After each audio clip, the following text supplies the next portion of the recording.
Budaya Batak, kebetulan di sini ada direktur kita, ya, adalah budaya yang memang kalau dilihat dari secara keseluruhan budaya-budaya yang ada di dunia ini adalah budaya tergolong yang sangat tinggi. Karena apa? Karena kita punya aturan-aturan yang diwariskan dan konsisten dilaksanakan. Dan terutama karena kita punya tulisan. Dan kalau kita pelajari secara keseluruhan, maka sebenarnya banyak yang dapat kita pelajari dari tulisan-tulisan yang sekarang masih tersimpan di museum. Jadi budaya kita adalah budaya yang sangat tinggi. Dan kita bisa mengatakan bahwa budaya kita itu adalah suatu berkat anugerah dari Tuhan. Karena itu sangat baik untuk kita laksanakan dan kita wariskan untuk anak cucu kita. Adat dari Handatolu adalah bagian dari budaya ini. Karena budaya pertama tentu ada adatnya, dan yang kedua ada bagian seninya, ada bagian tulisannya, ada bagian kebiasaan-kebiasaan yang dilakukan. Sedangkan adat yang di sini akan merupakan bagian dari budaya dan mencakup tata hubungan, dan yang menjadi sangat bagus di kita karena kita punya tarombo. Dan dengan adanya tarombo itu kita tahu bagaimana hubungan kita dengan masing-masing. Dan di dalam tarombo itu juga ada sapaan. Bagaimana kita menyapa orang tua, bagaimana menyapa akar duli, bagaimana kita menyapa akar bulu, bagaimana kita menyapa inambau, bagaimana kita menyapa hela, bagaimana kita menyapa paruman. Jadi peranan dari Handatolu itu yang pertama tentu untuk memastikan bagaimana hubungan antar manusia. Jadi kalau kita bertemu, kemudian kita sama-sama mengetahui, kita saling memperkenalkan. Kalau misalnya seperti saya tadi, karena tulang saya Panjaitan, saya dengar Panjaitan sudah langsung akan horas tulang. Nah, jadi sudah langsung, baru nanti bisa saja bahwa Panjaitan ini kebetulan mengalami berjuta. Jadi nanti kita lihat dari mana yang paling dekat. Jadi sekali lagi seperti itu. Tapi yang lebih penting nanti di samping yang sudah tertulis di sini adalah merupakan identitas kita. Dengan adanya adat budaya itu, dengan adanya peranan dari Handatolu itu, kita tahu di mana kedudukan kita. Di setiap tempat akan tahu kita kedudukan kita sebagai hula-hula, sebagai tuan tubuh, sebagai bere, sebagai guru. Jadi posisi kita tahu. Ada sebenarnya waktu itu disebut 3 bidang besar, ya? 3 bidang besar yang diputuskan pada bulan Desember tahun 18 ini. Pertama adalah bagaimana menyusun buku yang terbaik. Yang kedua ada lagi disebut itu mengenai buku Pranata Hukum Adat. Itu belum dijawab Bapak Ketua ya. Jadi itu tugas kita nanti, ya. Kemudian mengenai pengembangan budaya, bagaimana seni budaya Batak. Jadi waktu itu juga sebenarnya salah satu yang kita pergumulkan sekarang ini yaitu anak-anak kita tidak paham lagi bahasa Batak, dan karena tidak paham bahasa Batak dirasakan memang perlu anak-anak kita pemuda kita, naposo gunung kita belajar bahasa Bali. Ya, belajar bahasa Bali.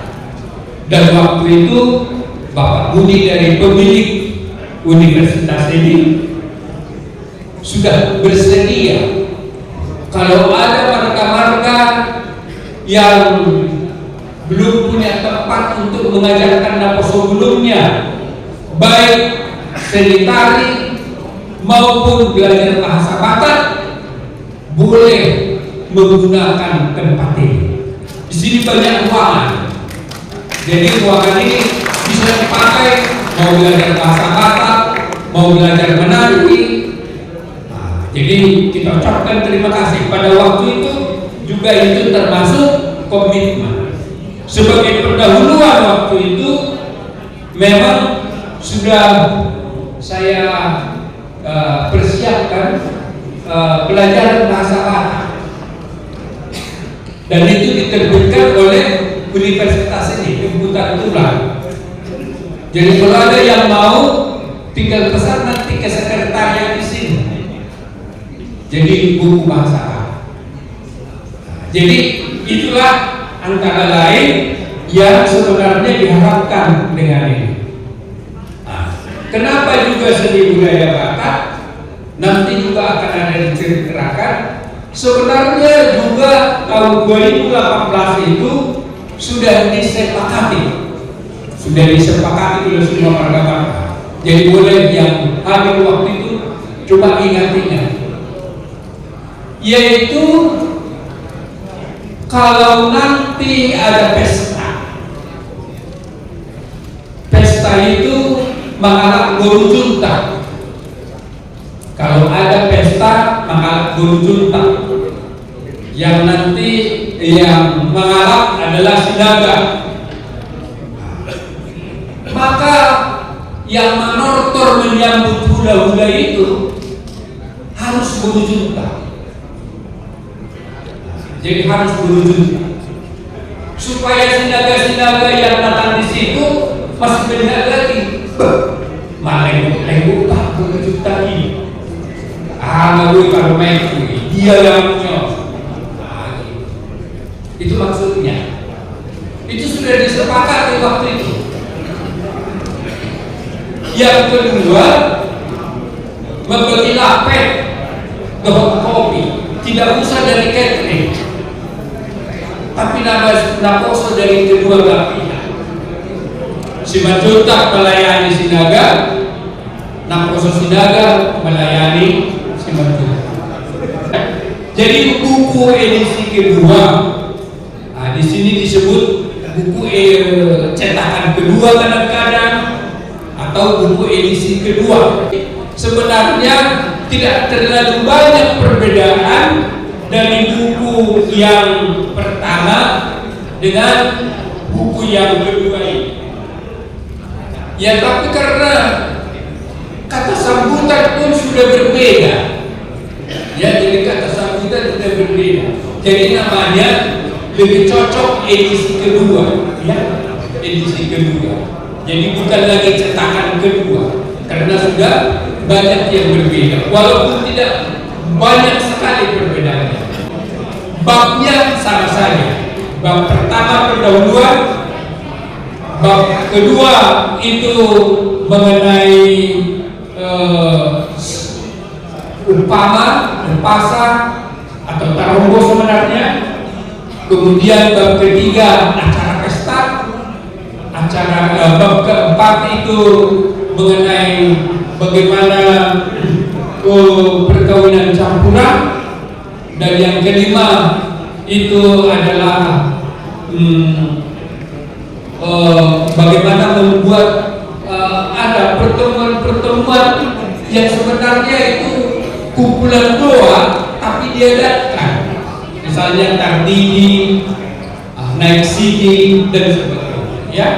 Dan yang berpegang adalah acara adat kematian. Next. Nah, ini tarombo dan partuturan, inilah yang sangat spesifik bagi masyarakat Batak, ya, sangat spesifik. Nah, jadi sangat banyak makna ya sebagai trombosis silang. Bagaimana saya dengan anggidoli? Bagaimana anggidoli terhadap akarnya? Bagaimana terhadap bau? Nah, ini yang sangat penting. Next. Jadi parumain dengan hela. Nah, itu juga ya. Bagaimana hubungan mertua dengan hela? Itu sangat sopan sekali ya. Next. Nah, inang bau dan amang bau. Nah, kita sekarang ini kadang-kadang dengan inang baunya udah masih haulan berfoto selfie, kan begitu ya? Selfie dulu, nah, tuh bau nanti aku saya, kan? Jadi next. Nah, inilah yang penting. Dan ini yang perlu tetap kita pertahankan. Etiket pergaulan. Ya, etiket pergaulan karena ada partitur itu. Next. Nah, jadi begitu juga nanti yang kita wariskan kepada anak-anak kita, yaitu mengenai etiket perkawinan. Ya kan ada marga-marga, misalnya partner harus masih dikasih tahu kepada anaknya, warna ini loh, marga simbol nggak boleh dengan sidang putar, misalnya begitu. Jadi itu harus di. Nah, apa inti dari semua ini? Next. Jadi tata pergaulan budi juga akan diatur dengan itu, ya. Next. Inilah inti dari semua ini, bahwa masyarakat Batak itu adalah masyarakat yang berketeraturan. Jadi kalau kita tidak berketeraturan, kita menghilangkan budaya kita. Masyarakat Batak adalah masyarakat yang berketeraturan. Di mana dia duduk tahu langsung posisinya. Nah, acara ujuk mulai dari Buhari, kemudian ke gereja sampai kepada Majalo hula-hula. Kalau itu taruhan jual, maka hula-hula paradak dulu, baru hula-hula parburu. Tapi kalau itu alam jual, maka hula-hula parburu dulu, kemudian baru hula-hula paradak. Jadi ada beberapa variasi. Di sini yang persis itu, kalau sudah pasahan sinamo, maka di dalam acara adat ujung, nah itu nanti hanya pasahan panggori di sini, ya. Nah, kemudian nanti yang penting jaga di sini adalah yang menyerahkan ulos. Kemudian tentu berbagi campur, kemudian baca tupak, baru pasahan panggori di sini. Next.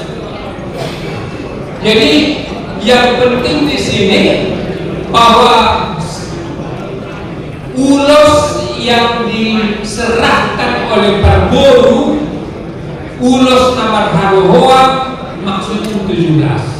Kalau Panjaitan sudah 11. Marga lain itu kadang-kadang sudah kurang dari 17.